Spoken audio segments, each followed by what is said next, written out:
여러분, 확률이라는 말이 있습니다. 확률. 그러니까 어떤 일이 실제로 일어날 수 있는 가능성, 그걸 가지고 확률이라고 하죠. 어느 이렇게 사고가 논리적인 분이 계십니다. 자기 머리의 생각으로 이렇게 논리적으로 계산되어지는 것을 굉장히 신봉하는 분이죠. 확률이라는 것, 수학적인 가치도 굉장히 높이는 분입니다. 그분이 생각을 하는데 그분은 직업상 비행기를 많이 탑니다. 비행기를 타는데 어느 날 이런 생각이 드는 겁니다. 9.11 이렇게 테러 사건도 있었고 누군가가 아무리 보안 장치를 해도 그것을 뚫고서 폭탄을 가지고 비행기 들어올 수 있는 확률이 있지 않을까? 있겠습니까? 없겠습니까? 있겠죠. 그러니까 겁이 나기 시작하는 거예요. 그래서 비행기를 못 타겠죠.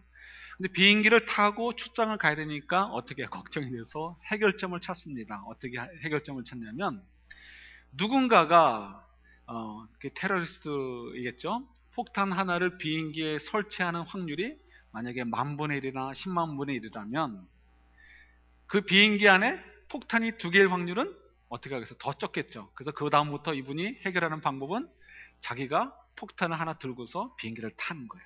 그럼 어떻게 하겠어요? 확률이 뚝 떨어지니까 마음을 푹 넣고 비행기를 탈 수 있겠죠. 이런 거 일종의 확률의 함정이다라고 얘기할 수 있습니다. 이렇게 예를 들어볼 수도 있어요. 요즘 뭐 추신수 선수 잘 아세요? 굉장히 잘하죠? 아마 박찬호급 아닌가, 좀 그 이상일 수도 있겠다 싶어요. 어저께 어느 신문에 보니까 어저께 그 추신수 선수의 성적을 표했는데요. 타율이 뭐 한 3할이 넘는다고 하죠. 3할이 넘고, 그 3할이 넘는다는 것은 메이저리그 전체 선수들 가운데 18 위에 속하는 점수라고 하더라고요. 그 밖에 나머지 것도 보니까 굉장히 높습니다. 뭐 도루도 잘하고 뭐 그러더라고요. 그 말은 3할이라는 얘기는 10번 타석에 섰을 때 3번은 친다는 얘기죠.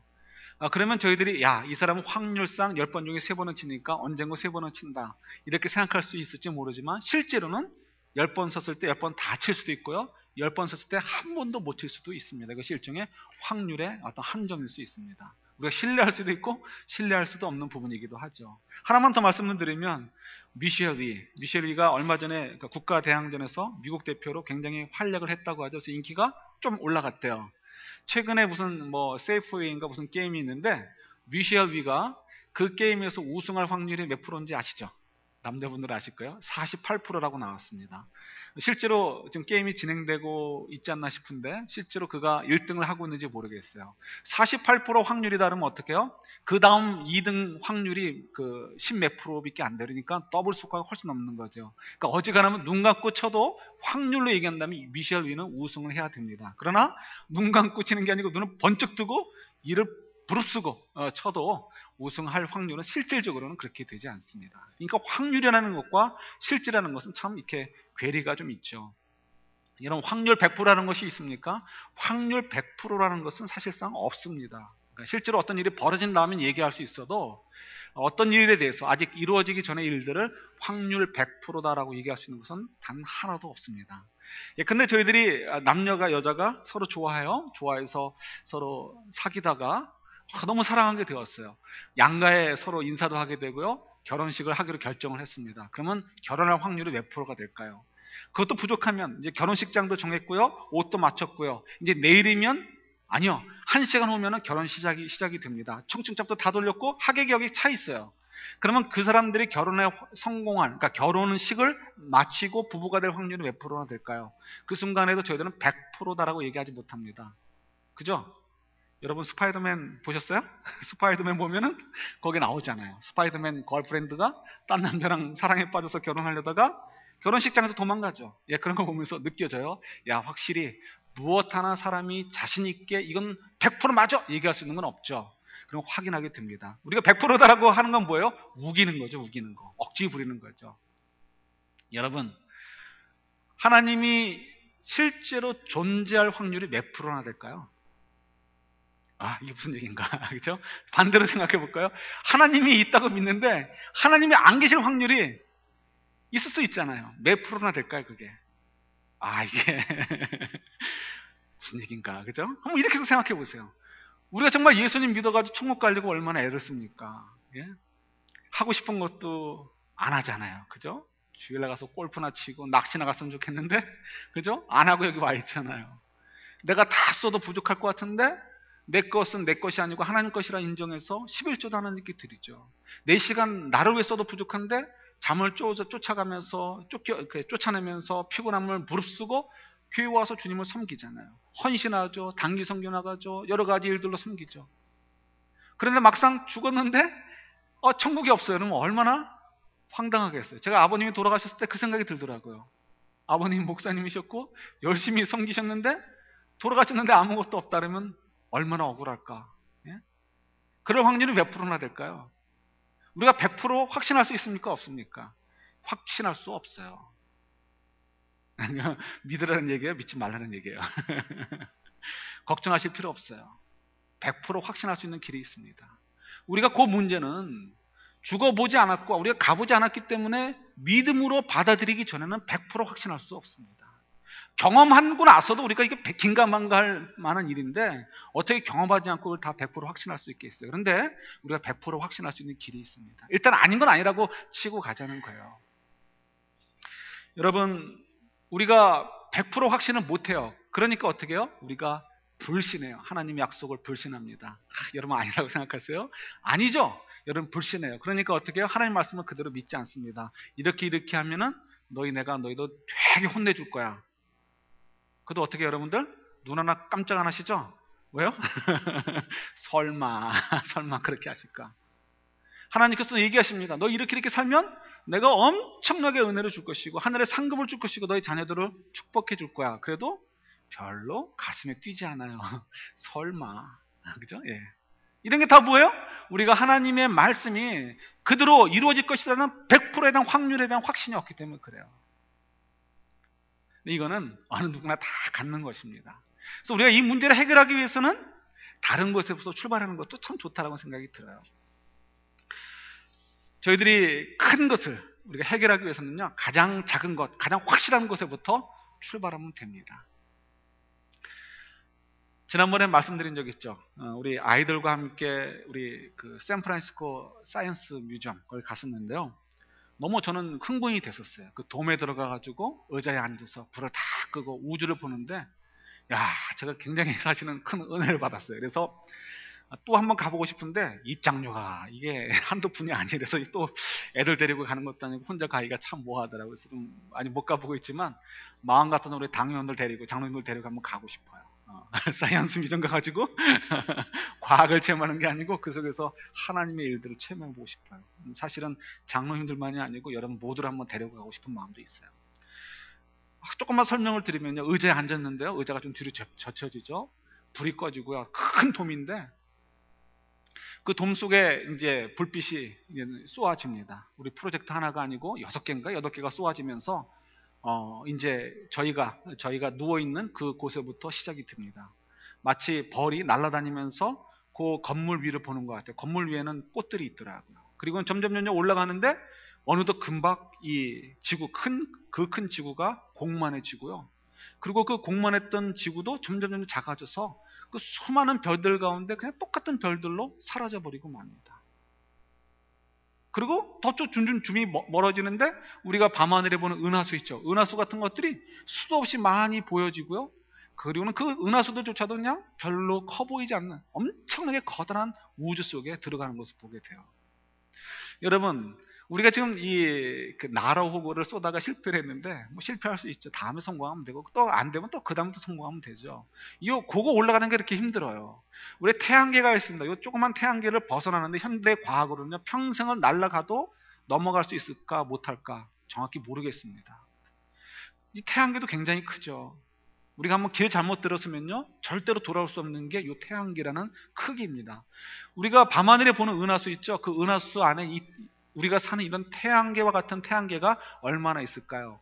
정확히 모르지만 적어도 10억 개 이상이 있을 거라고 얘기를 합니다. 10억 개. 우리가 계산이 잘 안 돼요. 그러니까 다른 말로 표현한다면요, 은하수 안에 적어도 별의 수가 1000억 개 이상의 별이 있다는 것입니다. 그만큼 커요. 그런 은하수가요, 우주 속에 들어가면 그 우주 속에는 이 은하수가 몇 개가 있냐면 어떤 사람은 수천억 개, 작게 얘기하는 사람은 1000억 개 이상의 은하수가 있다는 거예요. 상상이 되십니까? 엄청나게 크고요. 만약 거기서 길을 잃어버리면요, 지구를 다시는 찾아갈 수가 없어요. 설사 내비게이션 시스템이 좋아가지고 찾아갈 수 있어도요, 이거는 너무 멀어가지고 거리가 커가지고요, 정말 찾아갈 방법이 없습니다. 여러분, 그 큰 우주를 한번 상상해 보실 수 있겠어요? 우리 지구는 아무것도 아니에요. 우리는 이 마이크 하나도 뭐가 좋고 뭐가 나쁘고 가격은 얼마고 브랜드는 뭐고 이런 것 저런 거 막 따져보면서 사고 뭐 팔고 하죠. 우리 인생이 얼마나 소중한 것처럼 여겨지는데, 사실상 이 우주의 크기를 본다면 이 지구는 뭐예요? 존재하는지 안 하는지 증명할 방법이 없을 만큼 굉장히 작은 존재고요. 그 속에 살고 있는 우리들, 지구가 태어날 때부터 지구가 멸망할 때까지 사는 존재도 아니고요, 잠깐 살다가 없어지는 지극히 작은 존재인 저희들, 이건 정말 비교가 안 되는 거예요. 그죠? 그런데 생각해 보세요. 하나님이 그 큰 우주를 창조하셨는데, 그 큰 우주를 창조하신 하나님께서 어디 있을지도 모르는 그 지구를 기억하신다는 거예요. 그리고 그 지구 속에서 사는 사람들이 70평생, 80평생, 100살 살았다 말았다 하는 그 인생들이 왔다 갔다 하는데, 그건 정말 인정할 가치조차 없는 지극히 작은 존재인데요, 하나님께서 그런 우리들을 기억하신대잖아요. 아신대잖아요. 보고 계신대요. 창세전부터 우리를 사랑하고 계셨고요, 이 땅에 우리에게 계획을, 그런 정말 벌러지만도 못한, 먼지만도 못한 존재에게 특별한 목적을 주시고 사명을 주시고 이 땅에 태어나게 하셨고, 이 땅 속에 사는 동안 하나님은 늘 동행해 주시고요, 우리와 사랑을 나누기를 원하신대요. 우리를 위로해 주기를 원하시고요, 우리를 도와주기를 원하신대요. 우리에게 아버지 노릇해 주기를 원하신대요. 그걸 설명하기 위해서 말씀도 주셨는데, 어떻게 해요? 우리의 눈높이로 이 말씀을 주셨대요. 여러분, 믿어지십니까? 솔직한 얘기로 믿기가 어려워요. 이게 좀 비슷한 상대가 돼야, 하나님이 정말 나를 사랑해 주시는구나, 이게 믿어지죠. 이게 너무 큰 분이신데, 우리가 한번 우주선을 타고 나가 보면 알 것 같아요. 정말 우리 지구는 이 우주 속에서 먼지만도 못한 존재예요. 있으나 없으나 한 존재고 아무것도 아닌 존재예요. 그렇게 작은 별이고 아무것도 아닌 것인데, 이 지구에 사는 그 수십억, 어쩌면 지금까지 역사를 볼 때 수천억 혹은 수백억 인구 가운데 정말 지극히 작은 우리를, 그 우주를 다스리시고 지금도 운행하시는 하나님께서 알고 계시고 기억하신다는 거, 정말 어렵죠. 그리고 그 하나님이 또 우리를 위해서 이 조그만 지구로 찾아오시고 우리를 위해서 십자가를 지셨다는 거, 정말 어렵죠. 정말 어려워요. 이거 어떻게 믿어야 될까요? 오늘 본문을 보면 하나님 우리를 위로해 주신다, 위로해 주시는 하나님이다 얘기하시는데, 이게 참 잘 안 믿어질 만한 일이에요. 그래서 우리가 좌절을 하죠. 좌절을 해요. 그죠? 그래서 어떻게 우리가 그냥 확실하지 않은 거, 죽으면 천국 가겠지, 요것만 붙잡고 사는 거야. 그리고 하나님께서 급할 때 좀 도와주시면 좋고, 아니면 할 수 없고, 솔직한 얘기로 이렇게 살아가요. 과연 우리가 그렇게 살아도 되는지 한번 생각해 보려고 합니다. 그럼 어떻게 우리가 이 문제를 해결할 수 있을까? 그것은요, 가장 작은 것, 가장 확실한 것에부터 우리가 확인하고 그걸 믿고 지나가면 되는 거예요. 여러분, 유명한 철학자 가운데 데카르트라는 분이 있습니다. 프랑스의 철학자인데요, 수학가이기도 하죠. 우리 교회만 해도 저런 분에 대해서 저보다 훨씬 많이 아는 분들이 있을 테니까 조심스럽긴 하지만, 한 20년 전에 공부한 거를 좀 더듬어서 말씀을 좀 나눌게요. 저번이 이제 그 1살 때 어머니가 돌아가셨어요. 그래가지고 고생을 좀 했는데, 어머니가 몸이 약했어요. 그래서 이 데카르트도 몸이 약했다고 합니다. 그래서 이 병원의 의사들도 데카르트는 아마 곧 죽을 거다 이렇게 생각을 했다고 하죠. 다행히 감사한 것은 좋은 유모를 만나가지고 유모가 지극정성으로 돌봐줘가지고 건강을 회복했다고 합니다. 그래서 잘 살게 되었어요. 국민학교를 갔는데 이제 기숙학교에서 지내게 되는데, 건강이 약하니까 학교에서 특별히 허락을 해준 게 뭐냐면, 너는 아침 일찍 안 나와도 돼, 아침에 좀 더 침대에 누워있다 나오도록 해라, 이런 허가를 받았다고 합니다. 그래서 친구들이 굉장히 시기를 했대요. 누워서 무슨 생각을 했을까요? 그가 이 생각 저 생각하면서 그것이 평생의 습관이 돼가지고 철학자가 되는 굉장히 큰 통로가 되었던 것 같습니다. 어쩌면 제가 생각할 때 이런 생각을 하지 않았을까 싶어요. 아이들이 막 밖에서 친구들이 막 떠들고 운동하고 선생님이 왔다 갔다 하고 하는 일들이 막 벌어지고 있습니다. 자기는 침대에 누워서 이불을 덮고 누워 있어요.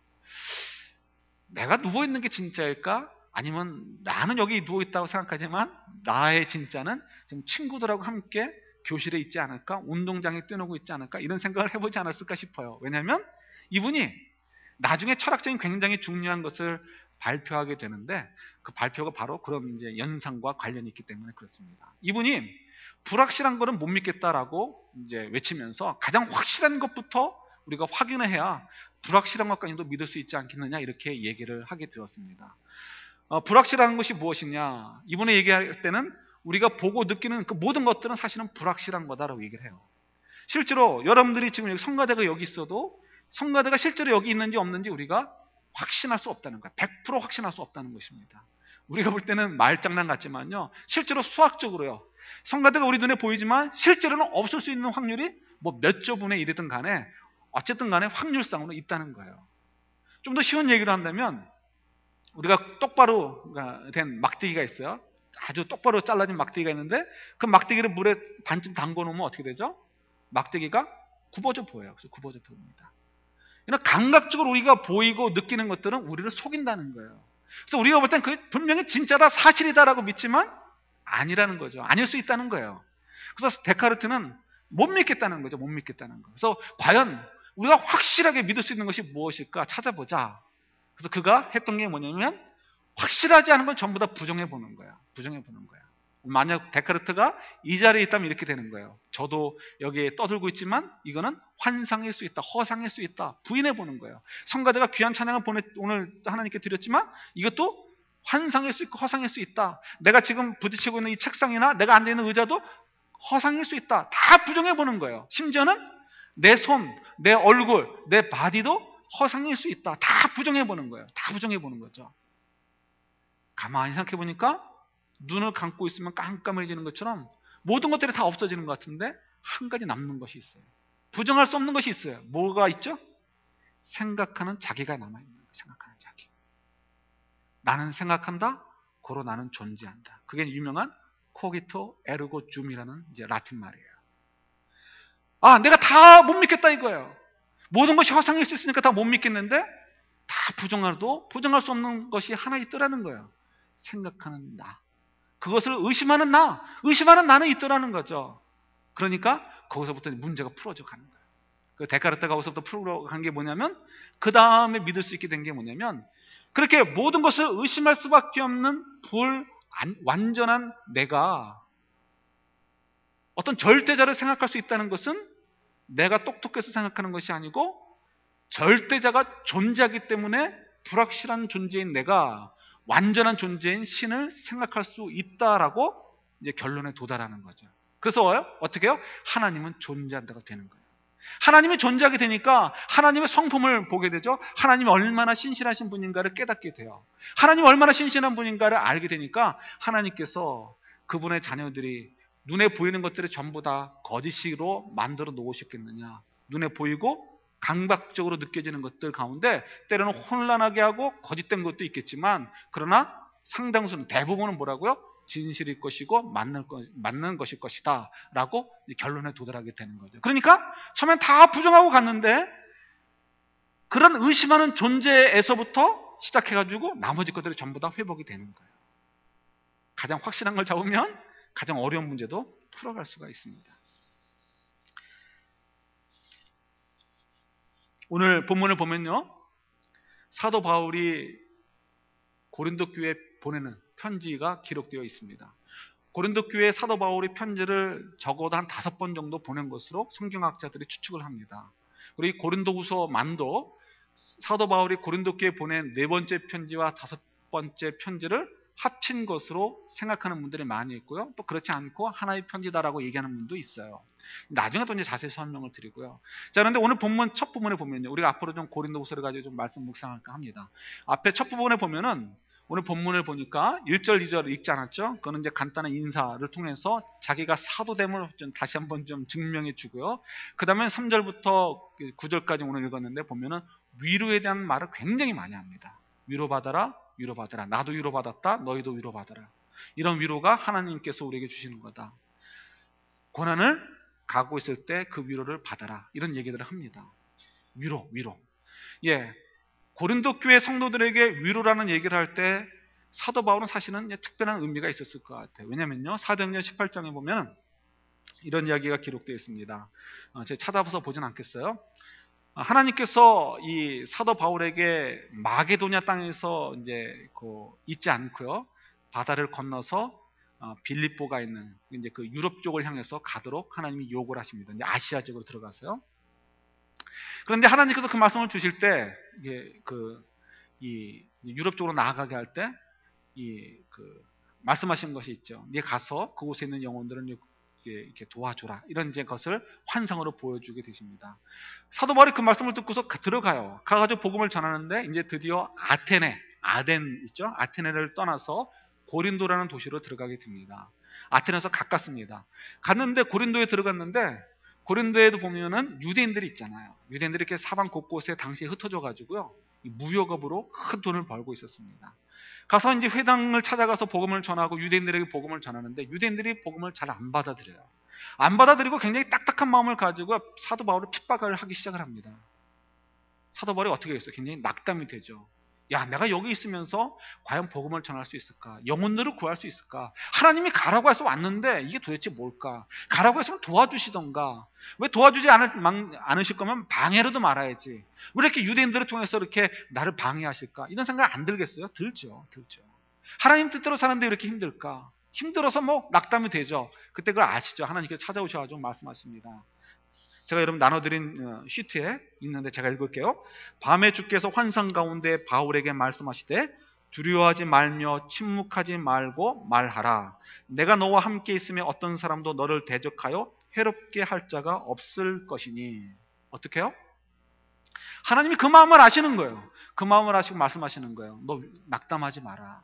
낙담하지 마라. 내가 너를 도와줄 거야.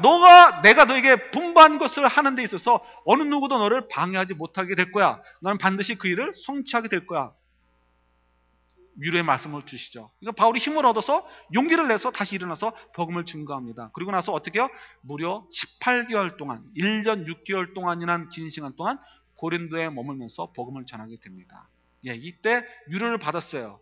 그 위로를 받고서 복음을 전했으니까 그가 예배 때마다 얼마나 그걸 간증을 했겠어요. 사도 바울이 새로 이제 막 복음을 전해 받은 사람들이 예배당에 모였을 때 내가 여기 떠나려고 했는데 하나님 날 위로해 주셔가지고 남아가지고 여러분들에게 복음을 전하게 되었다. 우리 그 하나님을 찬양하자. 이런 얘기 얼마나 많이 했겠어요. 그죠? 그 위로의 하나님. 그러니까 이 고린도 교회 편지를 보내면서요. 그 위로의 하나님을 먼저 얘기하는 것 같아요. 사실은 지금 고린도 교회와 사도 바울이 굉장히 불편한 관계였거든요. 굉장히 좀 오해하기 쉬운 아주 굉장히 불편한 관계에 있었어요. 그러니까 좋은 추억, 그죠? 좋은 은혜로운 추억을 이야기하면서 좀 접근을 하려고 했던 것은 아닌가 이런 또 추측도 해보게 됩니다. 자, 위로의 하나님, 우리가 한번 좀 생각을 해봤으면 좋겠어요. 저희들이 아까도 말씀드렸듯이 예수님 때문에 이렇게 포기하는 것들이 얼마나 많이 있습니까? 예수님 때문에 나의 것을 억제하고 하나님께 드리는 것들이 얼마나 많이 있어요. 예수님 때문에 저희들이 가려고 하는 그 길이 얼마나 때로는 험합니까? 그죠? 하나님께서 우리에게 그 길을 가라라고 말씀하셨는데 하나님께서 그냥 가라고 얘기하지 않으시죠. 반드시 뭐가 붙어요? 임마누엘. 우리가 구약을 묵상하면서도 우리가 많이 묵상을 했었지만 일어나 가라. 하나님 어떤 사명을 주실 때는 그 다음에 당연히 붙는 게 뭐예요? 내가 너와 함께 할 거야. 그래서 쿰렉 그러면 임마누엘 이렇게 따라 붙는다고 말씀을 드렸어요. 하나님의 자녀들이 사는 것은요 그냥 사는 게 아니죠.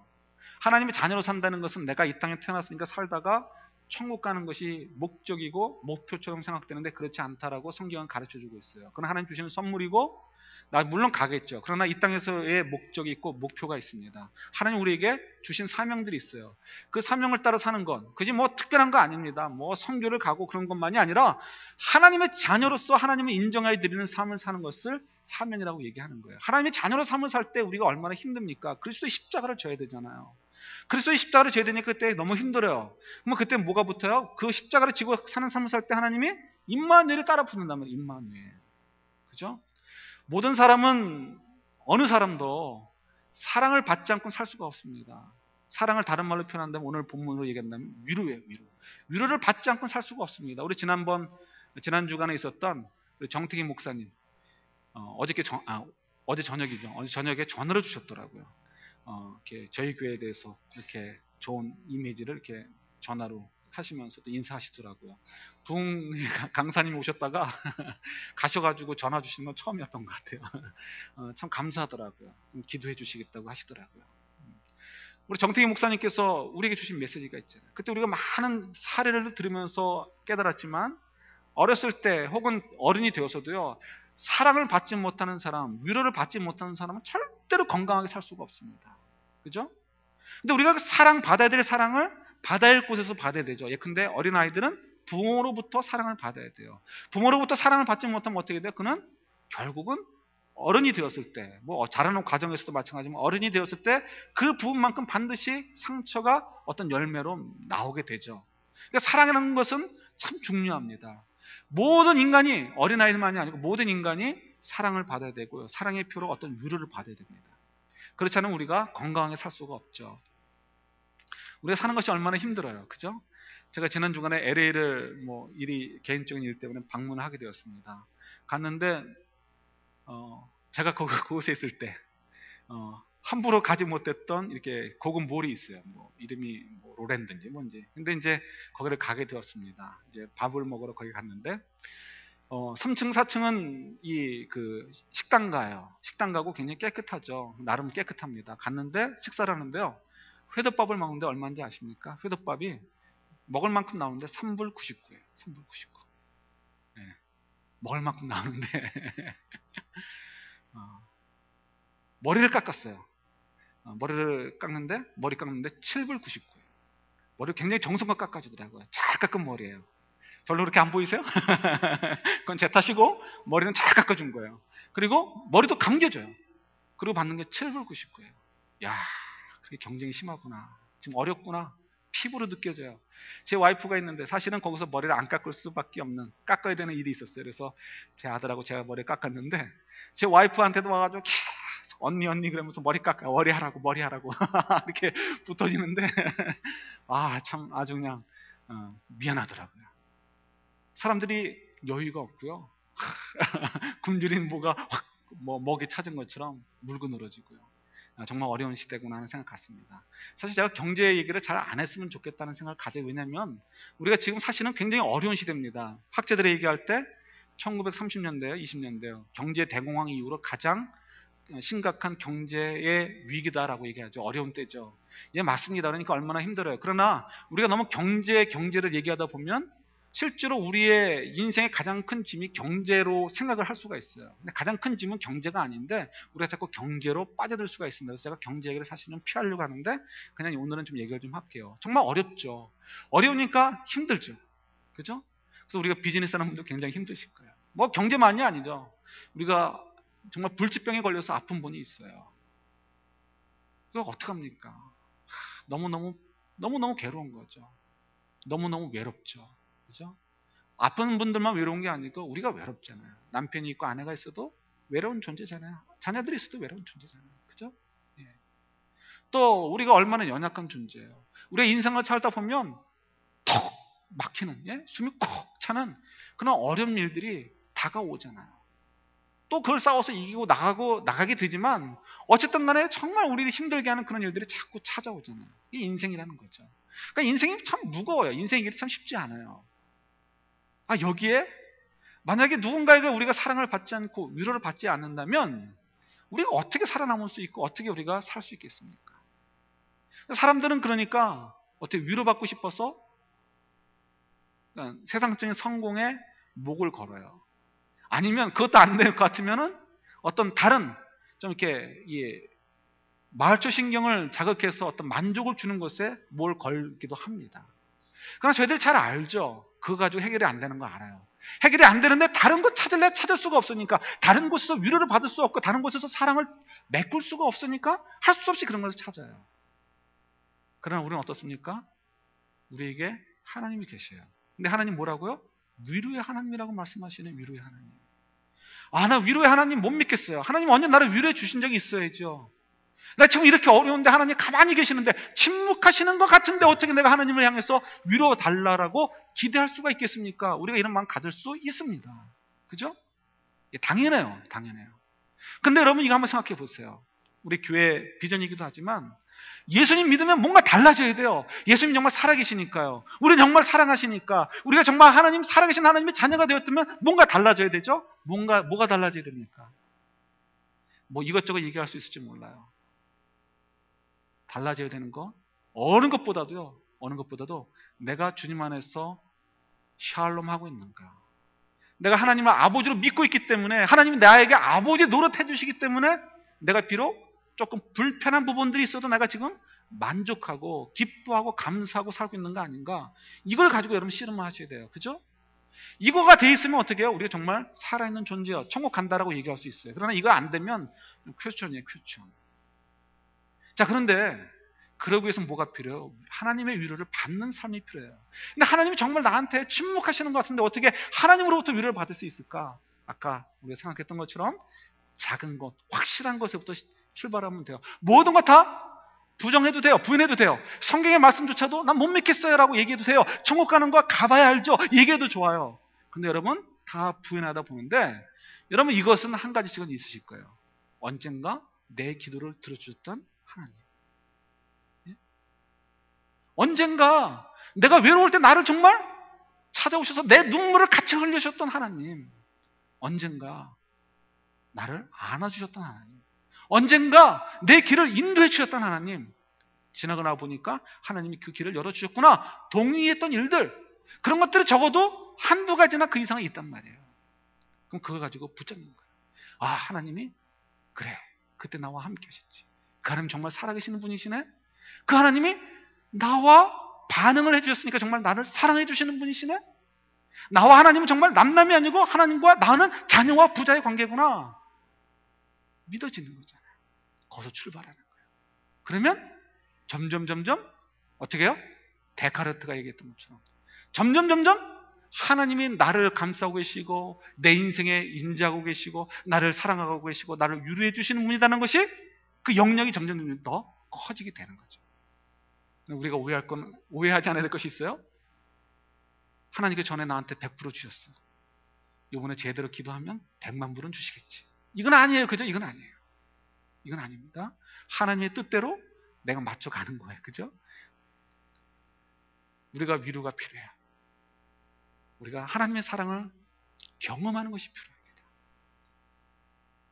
하나님께서 이 큰 우주를 창조하시고 운영하시는 하나님께서 어딘가 존재할지 아마 에일리언이 있으면, 외계인이 있으면 우리 지구가 있다는 것을 알지도 못할 거예요. 혹시 있다면.